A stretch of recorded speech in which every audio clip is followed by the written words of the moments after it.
Misha here, and you can probably hear by the sound of the creek on my property how much rain we've had. But the sun's out now, so let's talk about the first AK. The Finnish Valmet, and yes, it is Valmet, not Valmet, because Finnish is not French.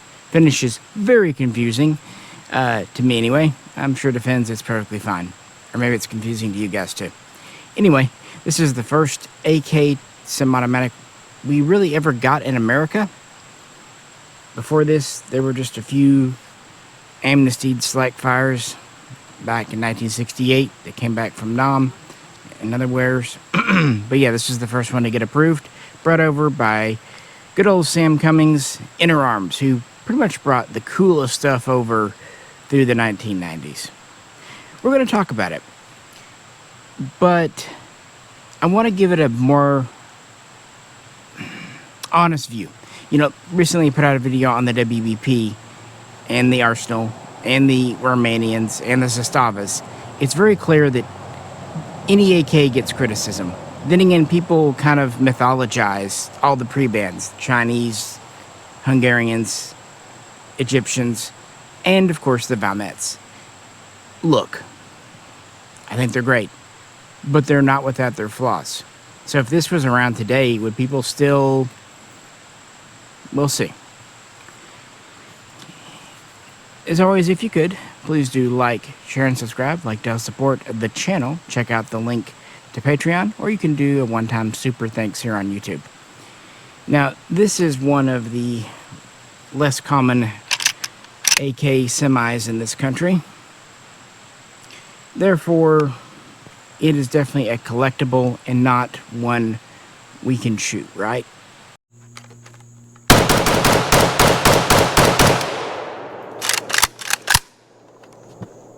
Except this is me. Of course, we're going to shoot it. Ammo's more the limiting factor right now than the gun. I can take it. Really cool history behind this. In the 1950s, Finland realized they needed to get with the times, get a select fire intermediate rifle. They were relying on old Mosin-derived bolt actions, World War II era submachine guns, and they examined what was out there, and they quickly were attracted to the Russian AK Type 3 and its 7.62x39 M43 cartridge. This would actually lead them to purchase some fixed stock and folding stock versions from Soviet Russia, beginning in the late 50s, running through the early 60s, adopting it as the RK, essentially their Finnish version of assault rifle. And it would be the RK54 for the fixed stock and the RK54 TP for the underfolding stock version. I don't know exactly how many they got, but 20,000 is a frequently cited number. These are just AK Type 3s. Probably, since this was right when the AK was coming in, they got a bargain deal on some new old stock ones from Russia. I know some reports say that they were from Poland. I'm not 100% discounting that, but it seems like if at most, maybe they were Russian guns shipped via Poland to Finland, because at this point, post-World War II, because of the terms of the treaties, did a big video looking at that back in the winter. R.I.P. Hobo. Anyway, they were neutral, and so they were riding that line there. So it should be no surprise they were at least getting stuff from Russia. Now, they did look at a few other designs beginning in the late 50s and running through the early 60s, and more importantly, a lot of other nations tried to entice them because, you know, it's a pretty large military, and being a neutral power gives them a certain idea. For example, another neutral nation, Switzerland, took their STG-W57 and the export model name SG510. They made the 510-3 with the shortened receiver and barrel for 7.62x39. They just made a few. They tried them out in Finland. Yeah. Also, HK, rather famously, made the HK32. This would probably be one of the last ones because it was a young gun. They didn't adopt a G3 until 59. And interestingly, AI Artillery Inrichten in the Netherlands took some AR-10s and rejiggered them for 7.62x39. 59, 1960, in that era, to kind of entice Finland and other nations using the cartridge. Those were out there, but really from the beginning, it was a Kalashnikov that they wanted. But just as Finland was never happy with just a straight Mosin if they could help it, they were not going to be happy with just a straight Kalashnikov. Thus, in 1958, the government, Finnish Defense Forces, kind of what was restructured post-World War II, requested the two main makers, Valmet, formerly VKT, and Mishaco, to look at the AK and update it for Finnish purposes. Obviously for use in the cold, and thus use with winter mittens or gloves, as long as it's gear. Make it more compliant with Finnish gear, accessories, and doctrine. Make it more accurate. Give it better sights. Give it better ergonomics. Make it tough and durable, because Finland uses a conscript army. They're kind of doing the buy once, cry once attitude. And so both companies do. The first prototypes are known as the M58, and Mishaco and Valmet produce small numbers for initial field trials, troop trials in 1959. This is how Finland was kind of evaluating, live use, not just laboratory stuff. And from that, we get the M60 from Bayonet. The earliest ones had wood furniture, but the M60 was the first to kind of feature this strut stock and polymer handguard and grip arrangement, so basically getting away from the wood. But what was interesting about the M60s, first off, I think the earlier ones, had no muzzle device. And then later versions had different styles they were trying out. These are kind of developmental guns. The sights would change up a little bit too. We'll get to those. And the trigger guard seems to have been a big deal. They wanted it, like I said, to use with gloves, mittens. So early on, they tried the hinge trigger guard, not dissimilar to an AR. They felt that wasn't durable enough and too hard to use using gloves. So they also just went to, in this series, versions without a trigger guard at all. They quickly decided that, the juice was not worth the squeeze, and so they would soon go back to it. But it was clear at this point Valmet had a design that was just being more preferred versus the Mishaco AK derivative. So an interesting compromise kind of happens.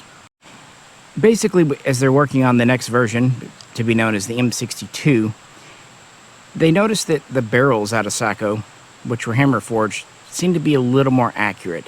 So they're going to supply some barrels for a Valmet gun, kind of combining it. But at this point, it's very clear that Valmet is going to get at least their design is going to win. But it really doesn't matter to Mishaco, because both companies are going to be making the guns, because they want a dual source contract.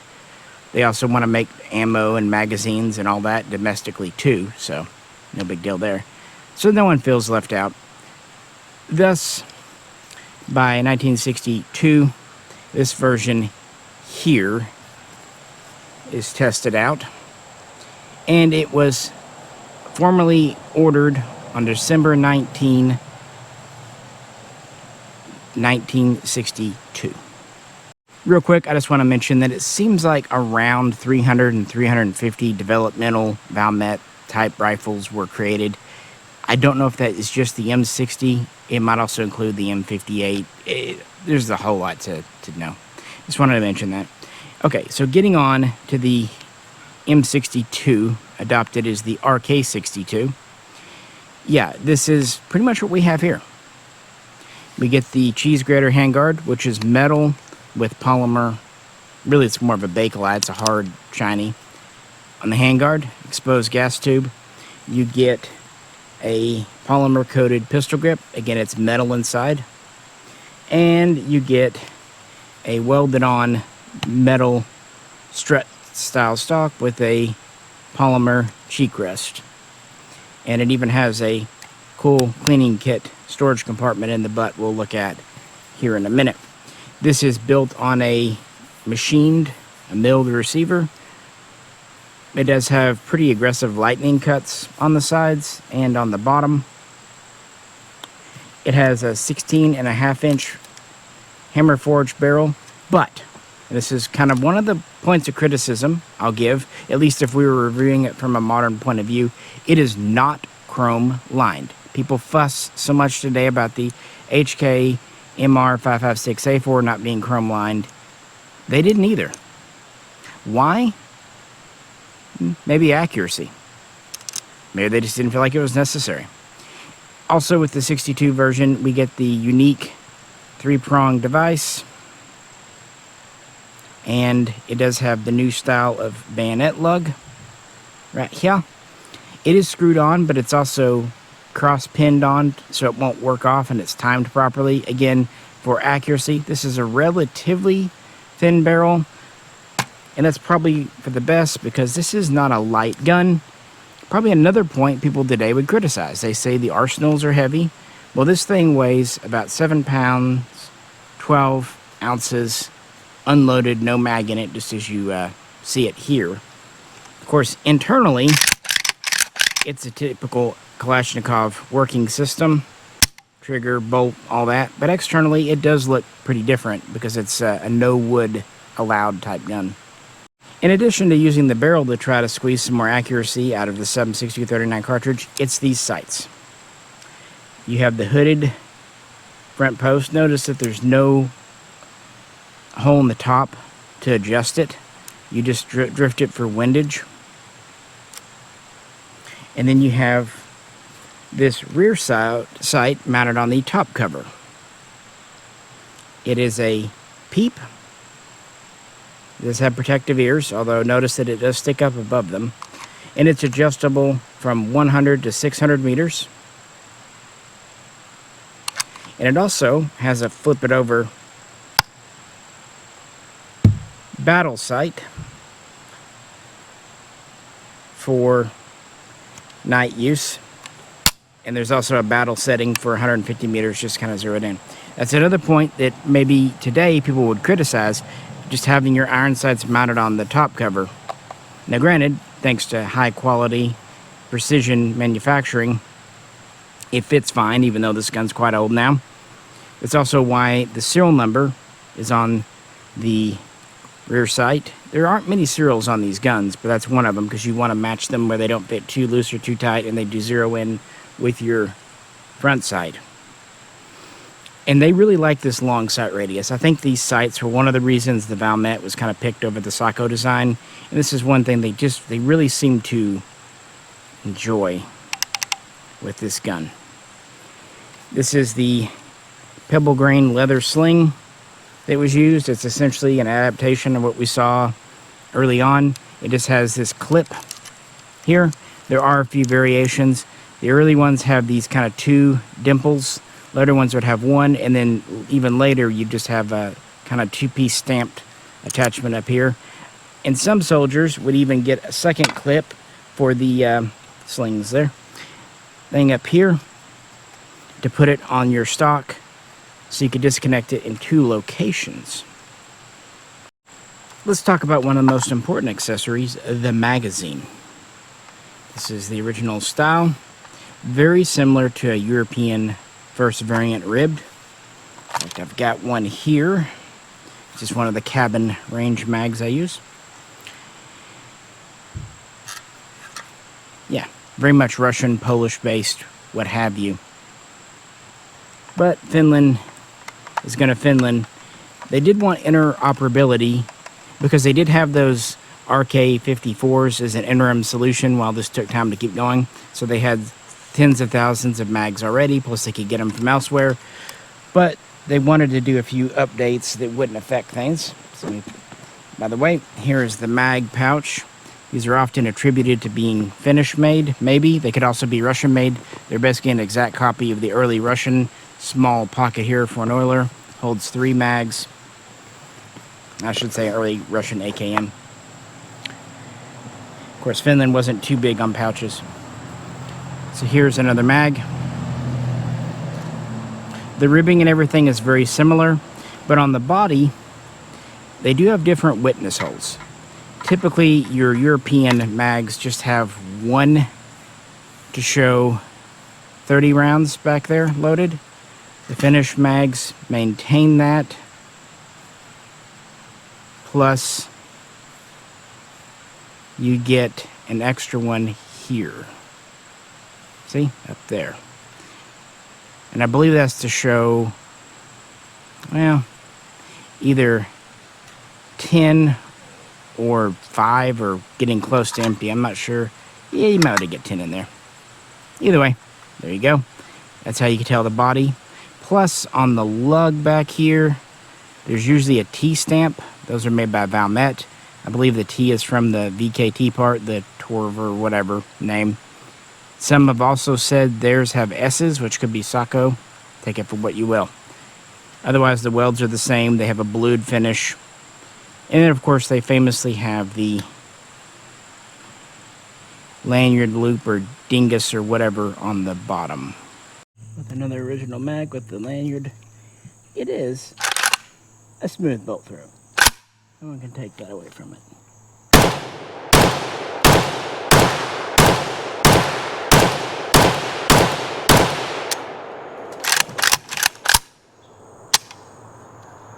It's got a little bit of thump to it. That's with the Red Army standard AK safety and slightly modified mag catch. What's it for? Maybe attaching a lanyard. Some soldiers also used it as a pull loop, especially in the winter with gloves to get it out of the pouch. That makes sense. I've also seen reports that they might have used it as kind of a tether. I don't think it was intentionally meant as a pull loop, at least not always, as we'll look at later on the video. There's little evidence of that, but you know, if it works, it works, and a lot of this was that way. So those are kind of the distinguishing things for the mags. And if I wanted to be a modern critic, we can always point out, A, we have a reciprocating charging handle, not anything new for an AK. B, no last round hold open. So he's doing it there, just hitching on it. And the mag catch is protected a bit and sticks out the side, but it's pretty much a standard, and it's only a right hand. The safety itself is pretty standard AK, although it does have a slightly extended shelf here. The trigger, very standard Kalashnikov, but also pretty nice. Alright, the bayonet lug. It's big and beefy because this was very important to the FDF. So very soon after kind of selecting the rifle and going to that pattern, we adopted this pattern of bayonet, which is basically the, M62 bayonet. It was designed first and foremost to be a field knife, a utility knife. They really weren't keen on having a muzzle ring. They wanted it easy to use in the cold. They wanted it to be lightweight. It comes from the factory with a sharpened edge. It's quite compact. Yeah, basically knife first and foremost, especially for cold weather use, that just so happened to be able to go on a rifle. And they absolutely were inspired in some ways by the Czechoslovakian VZ58. It just happens to attach in the reverse.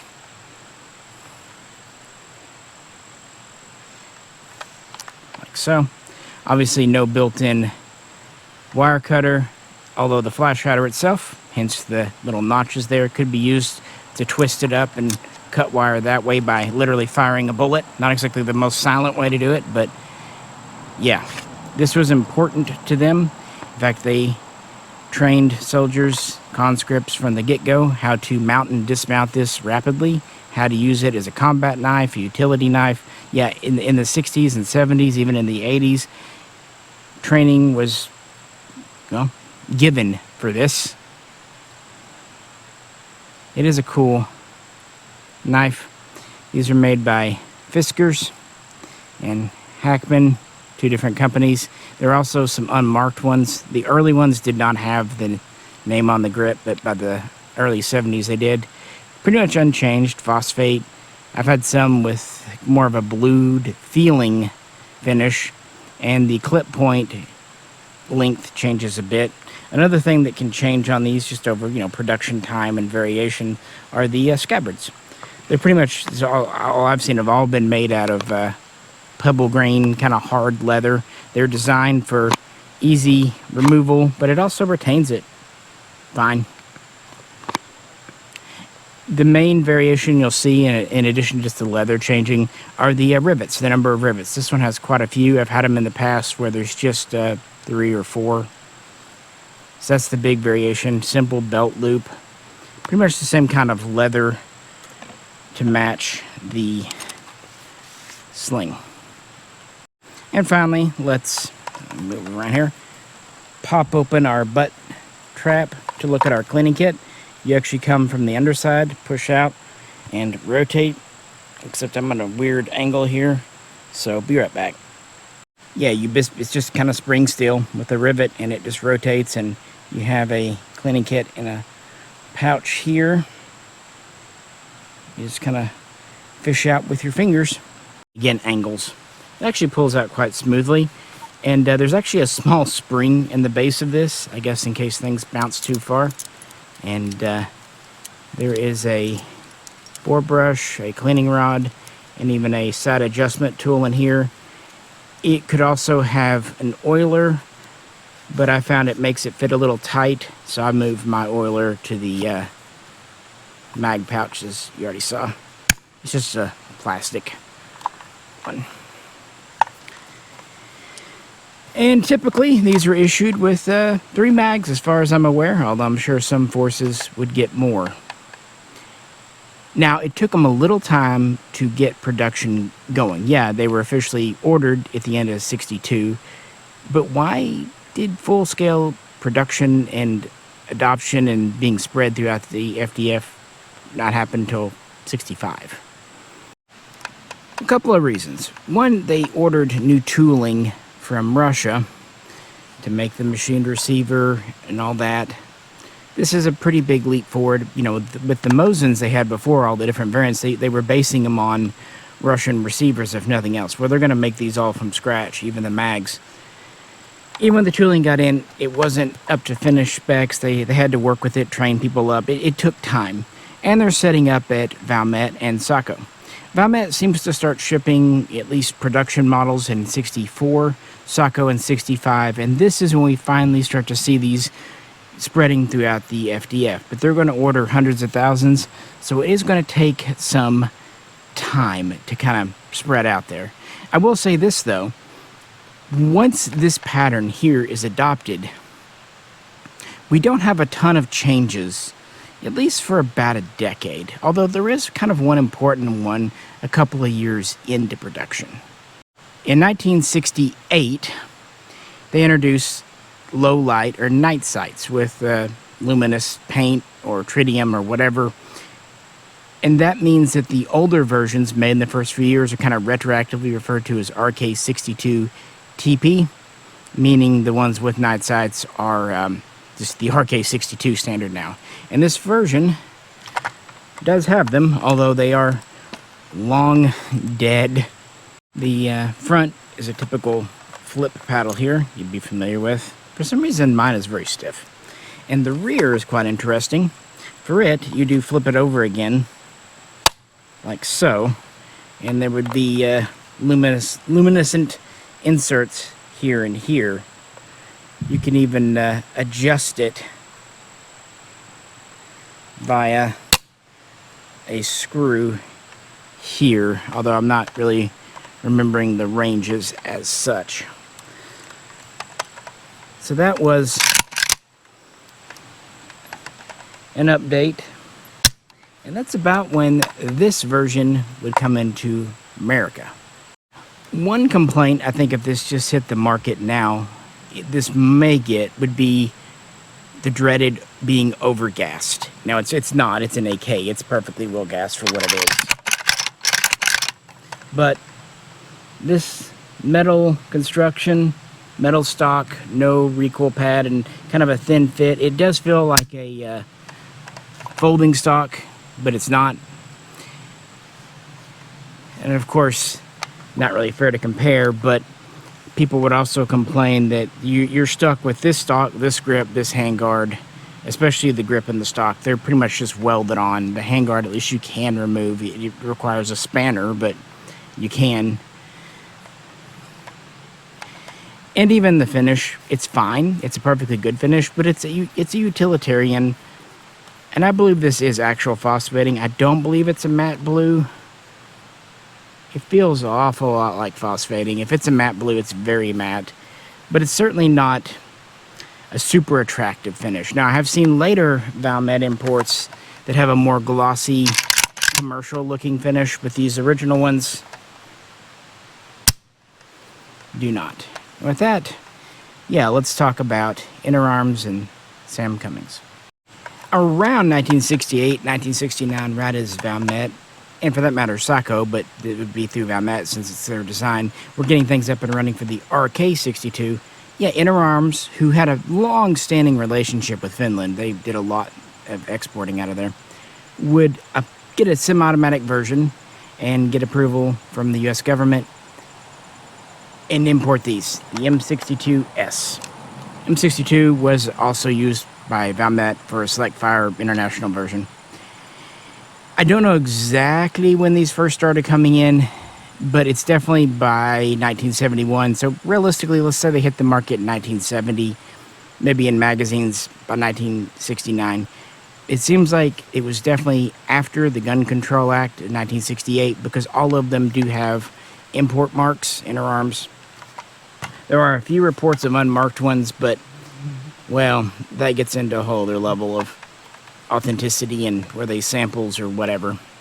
In fact, the serial on this one seems to put it quite early on. The 131,000 range seems to be where these began. They all had 6-digit serials. Valmet did not make a special blocker range for America, and the serials do seem to skip around a ton. So, for example, the highest one we see from Valmet, it's like 382,000 in the late 80s. That's not how many came in, I promise you. It's just kind of how they did things. Anyway, Inner Arms. This is what they brought over. The 7.62x39 only, M62 only. That's it. There are some people saying that there is a side folder.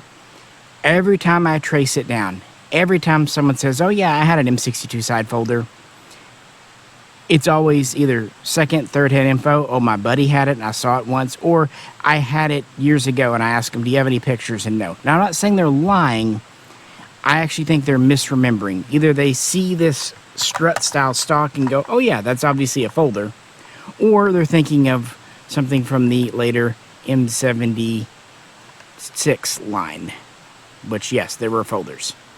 I've never been able to track down a credible source for semi-automatic M62s, and so few of these came in general, it's just hard to say. Even the FDF didn't really start using folders, and even then in limited numbers, to the late 70s or early 80s, known as the RK62 TP as it happens. So yeah, these came in, hit the market. As is famously known, roughly the first 200 or so had this configuration. This cheese grater handguard, bicycle grip, and strut stock. Then the next batch, which is stated between 800 and 1,000, I tend to think about 1,000, replaced the stock with a wood one and a wood pistol grip, but retained the cheese grater handguard. However, I have seen some late Inner Arms import M62s, at least 2, unless things have been replaced, that have the later style polymer foregrip that goes over the gas tube. That's much more commonly seen on the M76, but I'm getting ahead of myself. So my feelings, Inner Arms brought over 1,200. Some say 1,000. I don't think they're counting. I think they're kind of overlapping. I think it is 1,200 just based on what we see. It seems like the strut stock ones are here in the 131 range, and a lot of the wood stalkers I've seen have been in the 140,000 up to about 146,000-ish range, give or take. So cool, right? Well, no, these were kind of a flop. That's because 7.62x39 was just not an available cartridge in America. Lapua would send over some ammo, but it was very expensive. Even back then, you're looking at as much as $1 a round in stores if you could find it. And adjusting for inflation, that's a lot. For what it's worth, the VPT also made ammo for the Finnish Defense Force, the FDF, as did Lapua. So ammo is hard to find. Magazines. Typically the guns would come with 2 mags, although reports do vary from 1 to 3. Spare mags. You know, this takes standard AK mags. No problem, right? Except back then, since it was the first semi-automatic AK, mags were expensive. Spare mags. I've seen prices as much as $30 to $40. Adjusting for inflation, well over $100. Ouch. But what about the guns themselves? It's hard to nail down a price point for the original M62 because it was just so long ago and so few were sold. But it was a boutique item, a niche item. You're looking at $350 to $400 new because they had to be ordered in. Guys, adjusting for inflation, that could be $3,000 today. So, actually a little bit more than what arsenals are going for. These were not cheap guns. And back then, military pattern guns, right at the end of Vietnam and immediately after, they were not popular at all. Which is actually why, after these were brought over, Inner Arms would try one more time with the M71, which is a stamped receiver version, looks a lot more like an AKM, and it was touted as the first AK in 223, 5.56. That did a little better, but it had issues both in the Finland and over here. So they kind of hung it up for a couple of years, around 73, 74, 75, and we did not get new imports for a while. So it could have been a kind of one and done deal, kind of like the Mars imported Setmes back in the day. But luckily, it at least wasn't.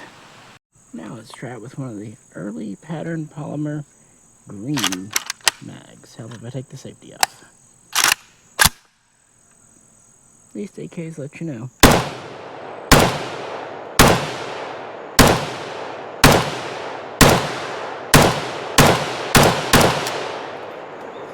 I sped up at the end there because there was a bug deciding to make my leg a home. I'm not going to go through the other semi-automatic imports today. We've covered them before. Again, the M71, first stamped receiver, pretty unsuccessful all around. The M76, that was the big one. They did actually sell some that was a reinforced stamped receiver in 7.62x39 to the FDF, the RK62 76, although they would keep them in reserve and continue to just use these for training and conscripts, the RK62. They would do some in 7.62x39 in America, but in tiny numbers. I've had them before, and they did have a few updates in addition to the stamped receiver, which did save about half a pound of weight. They did go to larger sight protectors back here, not by a whole lot, but a little bit. They went from a welded on stock to one held in with a roll pin, kind of like you saw on a Galil. A lot of them in military service could have a slab side receiver if they were the later milled style or the stamped like I mentioned. And interestingly, they went to a non-captive recoil spring. And when it comes to the semi-automatics we got over here, this one, if you look inside, it still has the tail trip on the bolt carrier. And the M76s we got, that was machined off. They just did a few more changes. They also changed up the trigger group a little more to make them less evil, I guess. Little things like that. That was the biggest bulk, the M76 lineup.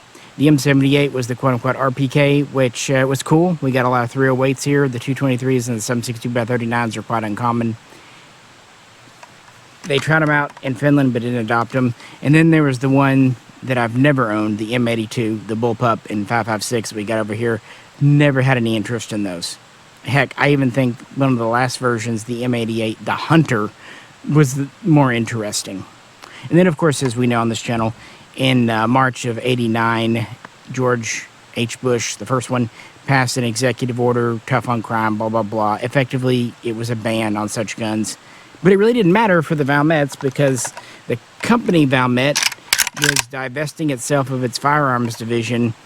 I think plans were started as early as 85, 86, and it seems like their last guns were making their way out of the system by 88, 89. So even if the ban hadn't happened, the days were numbered on these. I should mention that Mishaco would continue to make them for the military, but never would go to the stamped receiver. And these were always small import batches. Always. All told, it's hard to say for sure, roughly 7,000 came in. Maybe 7,500, maybe 6,500, all versions. They were never super common. Now, Inner Arms was the beginning, and they would keep on for quite a while, but Stoeger would come into the game in the mid-70s, and Odin would come soon after. And as far as I understand, could be wrong, one of the later importers was Valmet Incorporated up in New York. Yeah, I see them on like later 80s guns. Cool variations, but seems like everything just came in small numbers except for like the M76 Woodstock. That's one of the most common, but even those you're just looking at a couple of thousand at most. But Mishaco kept on production, and that's actually kind of where the mag you saw there comes from. Right here. This is also why I'm not sure about the lanyard being a lanyard, you know, being a pull thing because of the way they did it on here. The green magazine. These are pretty cool. Mishaco would start working on these in the early 90s for the upcoming RK92 TP. Testing had begun by 93 for that. And originally they went to these green mags, fixed lanyard. These are metal reinforced and often considered prototype. They're really just kind of Gen 1. And while they were definitely meant for the newer RK95, they only had Mishaco build 20,000 of those between that year and 1998. Then they shut down the whole line. Those 20,000 were just for like frontline special troops. Conscripts were still getting the M62. And maybe a few folders for specialists. So you start to see these with the mix of mags. Sometimes they'll have the steel, sometimes they'll have the polymer. Cool.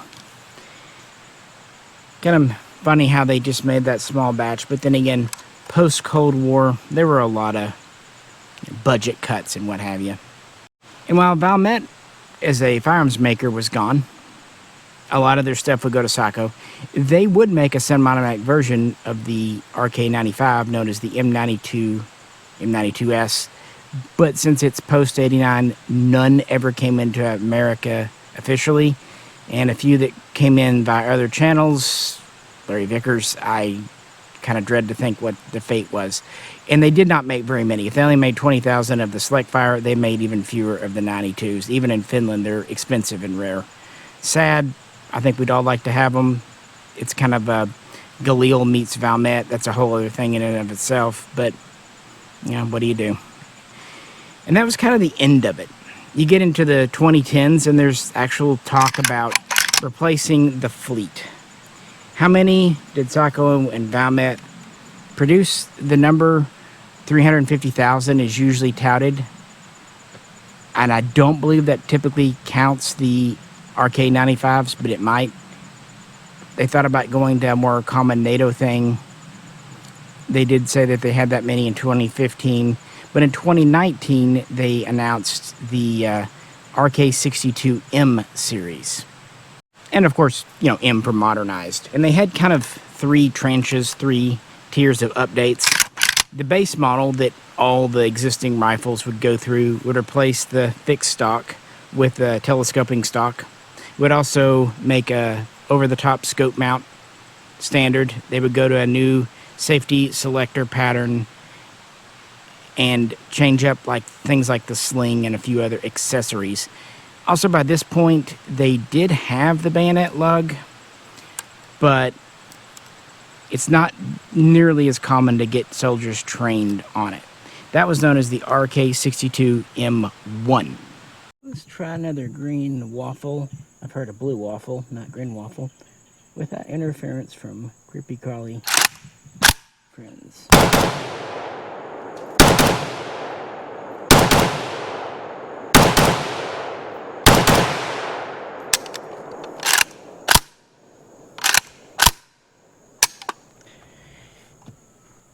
Well, guys, she still works.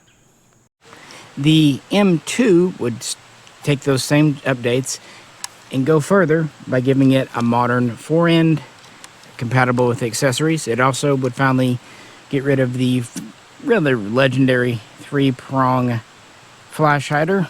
It was also, optics are standard now. So yeah, the beloved Buko would not fit on the M2. For what it's worth, the M3, same, just it had a camo finish. Now, with the RK95, when they did need a bayonet, they actually bought a few of these from Germany. The AK47 here. Pretty cool bayonet. I love the squirrel on them.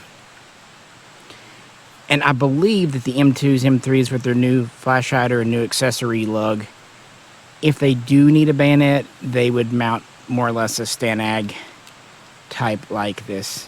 But yeah, this KCB77, still planning on doing an updated Icorn video one day. Let me know what you think of that. Bayonets are fun. So this seems to be what's going on now. They've updated the fleet, M1, M2, M3, with some RK95s around to help troops who need them. They also picked up several 100,000 surplus Chinese Type 56s and East German MPIs in the 90s after the Cold War was over. Those are called the RK56 and RK72 respectively.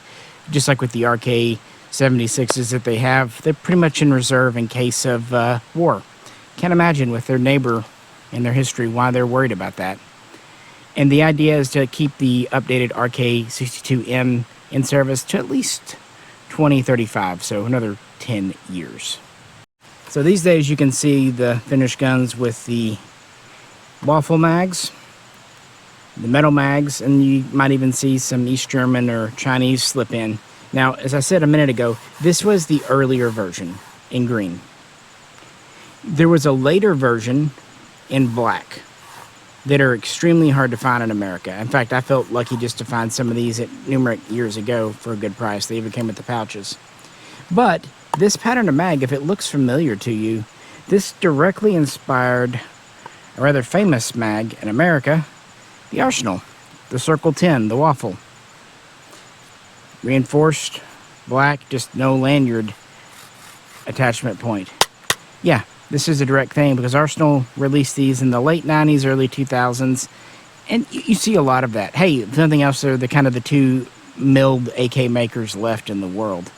And mag compatibility, I mean, from a gun made in the late 60s, early 70s, what about a mag made in the 21st century? And because it inspired it, let's try the Arsenal waffle mag in the Valmet. Still using the Red Army standard because it's just kind of what I have.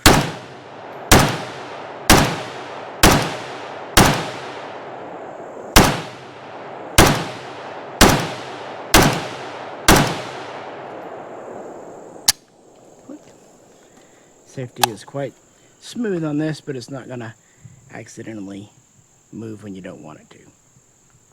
No surprise, no issues there. Red Army standard is not the best, I know, but it's, again, what I've got. You know how 7.62 by 39 is. It's not as bad as it was in the early 70s when this gun came out, but kind of waiting for this drought to end, I really hope. And that, guys, is kind of where we're at with this gun. A little bit of a tongue-in-cheek thing. I just finally kind of wanted to get this out and shoot it when the weather turned a little nicer. It's still a little warm for the first day of fall, but you know, hopefully we'll get there.